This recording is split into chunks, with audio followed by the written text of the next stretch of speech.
Hello, folks. My name's David Edgar. I'm the host of Heart and Hand, the Rangers podcast. It's good to be back talking to you all here on our YouTube channel. Our second season here doesn't time fly, and hopefully this season I'll have slightly less nervous breakdowns as I was forced to endure last season by Rangers and broadcast to you all. Of course, nobody forced me to do that. That's just my desperate need to seek attention that gets me out here to talk to you all after every Rangers match. But yes, proper football is back. Scottish football, proper, manly, brutal, wonderful Scottish football is back, and none of this World Cup nonsense. Rangers started with our first home match of the season when we beat Bury by 6-0 in a friendly tonight at Ibrox. First of all, a word for the crowd. 41,105 people turned up, and that's remarkable. It's a Friday night. Belgium were playing Brazil in a very tasty looking World Cup match, and yeah, here everybody is to see a match against, let's be honest, not the most glamorous opposition in the world, but a very enjoyable night it was too. And let's not kid ourselves, the man who drew that crowd was Steven Gerrard, and yes, it's always good to go and see Rangers, but I think that a friendly against Bury under normal circumstances might not have drawn that audience, shall we say.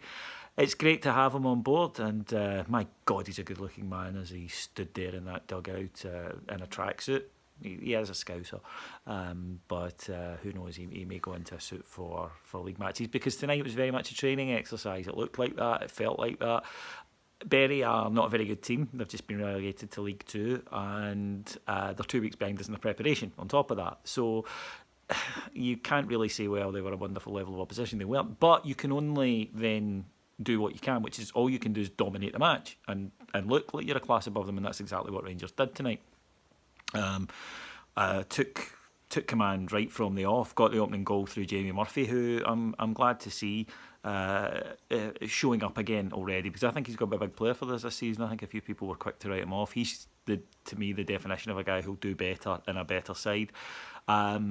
But yeah, went a goal up, 2 goals up not long after, a long shot from new signing Nikola Katic. Nightmare for the keeper, it sort of bounced up over his hand. I will give him the benefit of the doubt and say that it hit a divot rather than he has one. So that was us 2-0 up, and then Scott Arfield gets goals either side of half time. What was great, Scott Arfield, his fitness level was huge, and the way that he got into those positions twice. I think with Scott Arfield that we forget that he is a guy who's been playing Premier League football for a very good Premier League side. They're not glamorous though, so it's easy to forget that, but it's based on hard work, and he's been a vital cog in that, and you saw it tonight. I think he just looks like a class above most of the other players that we've been watching, certainly for a few seasons. That's because, in all honesty, he is. So I think he's going to be a big favourite, my man of the match tonight, and as I say, got those 2 goals. Alfredo Morelos then got the 5th after a terrific ball by Greg Docherty, who'd come on as a substitute, and he headed it into the back post. Wasn't a great game for Alfie, snatching at too many chances, I thought. Still looks as though what's going on in there is playing as big a part as what's going on with his feet, but he got the goal, and that was great. If I could have bought somebody a goal, it would have been him, and it was wrapped up brilliantly by a 6th goal. Glenn Middleton, young substitute who came on, young English player, heard big things about this boy, but he looks as though he might be more than capable of delivering it. Very direct, very quick, very skillful, kept getting to the byline, but when he got there, he didn't just knock it in. Hopefully he was fizzing them across, one of which was a tap in for another debutant, young Zach Rudden, another big boy incidentally.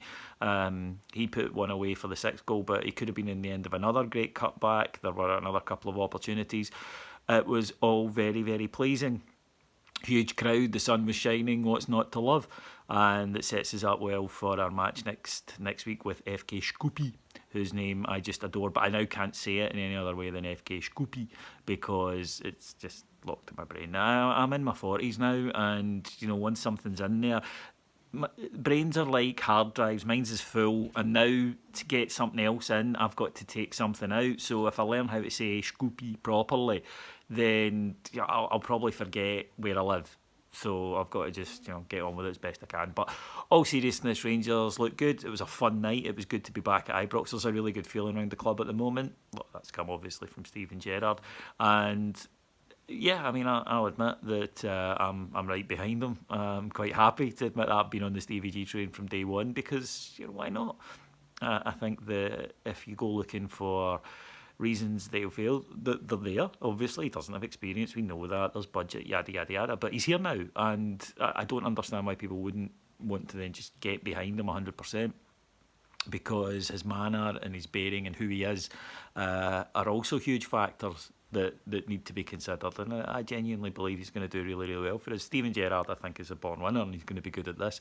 And I think he's going to be good at it for us. So I don't want to get carried away, but obviously I've put this month's mortgage money on us winning the Champions League next season. I have got a full-blown case of Stevie G fever, or Stevie Jeever, I suppose we could call it. And yeah, so everything is looking good around Ibrox Way. We'll be back, or I'll be back on here actually to talk to you again.